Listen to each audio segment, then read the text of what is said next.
اللهم صل وسلم وبارك على سيدنا محمد.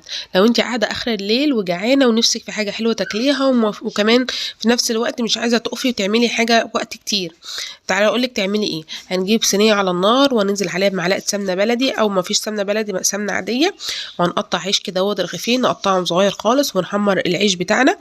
وبعد كده هننزل عليهم معلقه عسل ابيض او بمعلقه عسل اسود لو في عسل اسود، وهنقلب العسل كده مع العيش مع السمنة. وبتقدميه طعمه حلو جدا.